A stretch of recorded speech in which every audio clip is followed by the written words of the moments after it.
அப்போஸ்தலர் 24. அநேக வருஷங்களுக்கு பின்பு நான் என் ஜனத்தாருக்கு தர்ம பணத்தை ஒப்புவிக்கவும் காணிக்கைகளை செலுத்தவும் வந்தேன். அப்பொழுது கூட்டம் இல்லாமலும் அமளி இல்லாமலும் தேவாலயத்திலே சுத்திகரித்து கொண்டவர்களாய் இருக்கையில் ஆசியா நாட்டாரான சில யூதர்கள் என்னை கண்டார்கள்.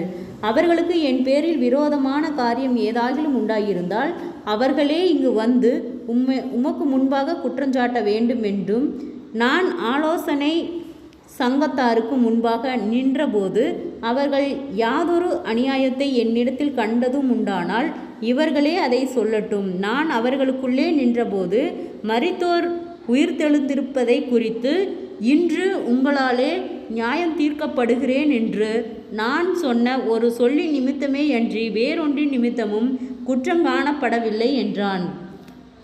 இந்த மார்க்கத்தாரின் விஷயங்களை விவரமாய் அறிந்திருந்த பேலிக்ஸ் இவைகளை கேட்டபொழுது, சேனாதிபதியாகிய லீசியா வரும்போது உங்கள் காரியங்களை திட்டமாய் விசாரிப்பேன் என்று சொல்லி பவுலை காவல் பண்ணவும் கண்டிப்பில்லாமல் நடத்தவும் அவனுக்கு ஊழியம் செய்கிறதற்கும் அவனை கண்டுகொள்கிறதற்கும் வருகிற அவனுடைய மனுஷர்களில் ஒருவரையும் தடை செய்யாதிருக்கவும் 100க்கு அதிபதியானவனுக்கு கட்டளையிட்டு அவர்களை காத்திருக்கும்படி செய்தான்.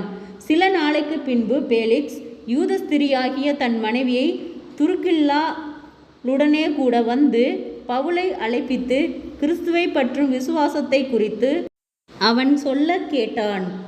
அவன் நீதியும் இச்சையடக்கத்தையும் இனிவரும் நியாய தீர்ப்பையும் குறித்து பேசுகையில் பேலிக்ஸ் பயமடைந்து, இப்பொழுது நீ போகலாம், எனக்கு சமயமான போது உன்னை அழைப்பிப்பேன் என்றான்.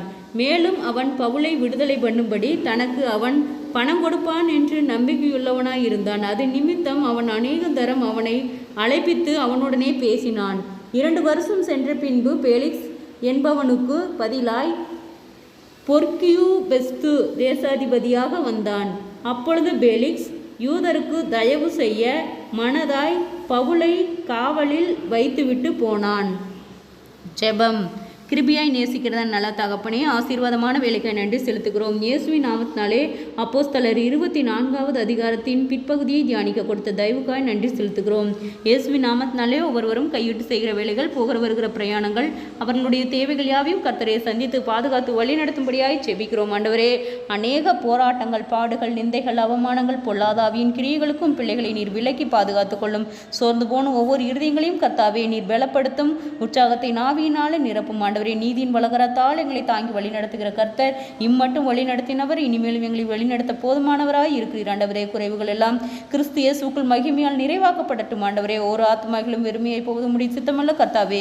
தற்கொலை எண்ணங்களுக்கு நேராய் போகிற பிள்ளைகளை கர்த்தாவே விடுதலையாக்கும். உம்முடைய வார்த்தை கொண்டு ஒவ்வொருவரையும் தேற்றும்படியாய் நாங்கள் செபிக்கிறோம். ஆண்டவரே, ஆச்சரியப்படத்தக்க வண்ணமாய், அதிசயமாய், பிரமிக்கத்தக்க வண்ணமாய் உம் பிள்ளைகளை நீர் வழி நடத்தும்படியாய் நாங்கள் செபிக்கிறோம். ஆண்டவரே, எந்த இடத்திலும் வெட்கப்பட்டு போகாமல் கர்த்தாவே கர்த்தருடைய நாம் மகிமைப்படும்படியாக ஒவ்வொரு பிள்ளைகளையும் சாட்சியுள்ள பிள்ளைகளாய் நிறுத்தும். ஆண்டவரே, விசேஷித்த ஞானத்தையும் தெளிந்த புத்தியும் ஆண்டவரே சாட்சியுள்ள பிள்ளைகளாய் நீர் கொடுத்து ஆசீர்வதிக்கும்படியாய் நாங்கள் செபிக்கிறோம். கர்த்தாவே, நீர் அதிசயத்தின் தேவன், எங்களை ஆச்சரியமாய் வழி நடத்துவீராக. குறைவுகள் எல்லாம் இயேசுவின் நாமத்திலே நிறைவாக்கப்படட்டும். ஆண்டவரே, சாட்சியுள்ள பிள்ளைகளாய் நீர் வழி நடத்துவீராக. கர்த்தருடைய நாம் மகிமைப்படும்படியாக விசேஷித்த ஞானத்தை எங்களுக்கு தரும்படியாய் நாங்கள் செபிக்கிறோம். ஆண்டவரே, எங்களுடைய தடுமாற்றங்கள் யாவும் இயேசுவின் நாமத்திலே விலகட்டும்.